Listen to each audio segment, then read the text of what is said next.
हरि ओम। सबको नमस्कार। आत्मीय प्रेक्षकों को माय वेदास में स्वागत है।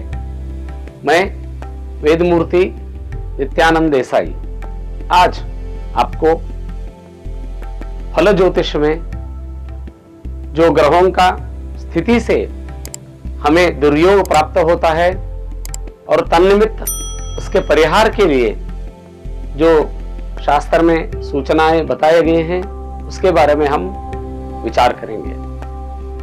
तो इस संबंध में शास्त्र में एक वाक्य आता है, ग्रहाधीनम जगत सर्वम ग्रहाधीनाः नरावराः कालज्ञानम ग्रहाधीनम ग्रहाः कर्म फलप्रदाः।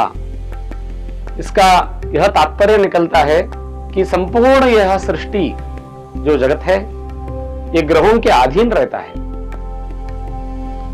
जो हम यहाँ प्राणी मात्र है, हम सब भी इस ग्रहों के अधीन ही रहते हैं। ठीक उसी तरह जो हमारा कर्म का जो फल है जो हमें मिल रहा है, यह भी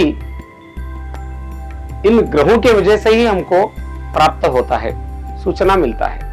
तो इस वाक्य का यह तात्पर्य है कि यह संपूर्ण सृष्टि ग्रहों के अधीन रहता है। तो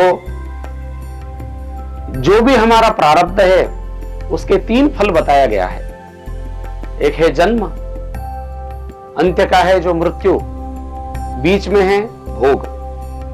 ये जो भोग है यह हमारे अच्छे कर्मों का फल और दुष्कर्म, इन दोनों का मिश्र हमें फल मिलता रहता है।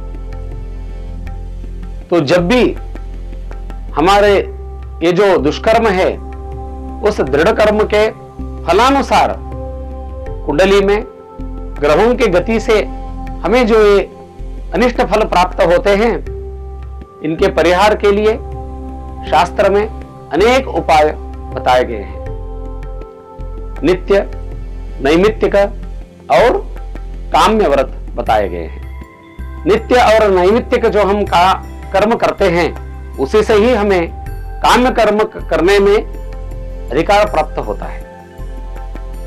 कभी एक दिन हम यह करेंगे तो यही नहीं हो सकता है।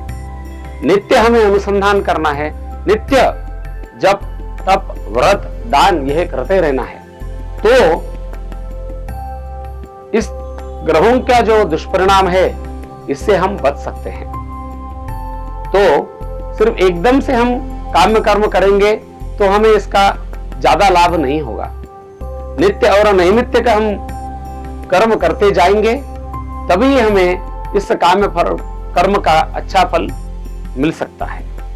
तो इस पूरे वक्तव्य का यह तात्पर्य है कि हम ग्रहाधीन रहते हैं और इन ग्रहों के वजह से जो हमें अनिष्ट फल प्राप्त होता है उससे बचने के लिए हमें ज्योतिष में जो परिहार बताए गए हैं उनका अनुसरण हमें करना है।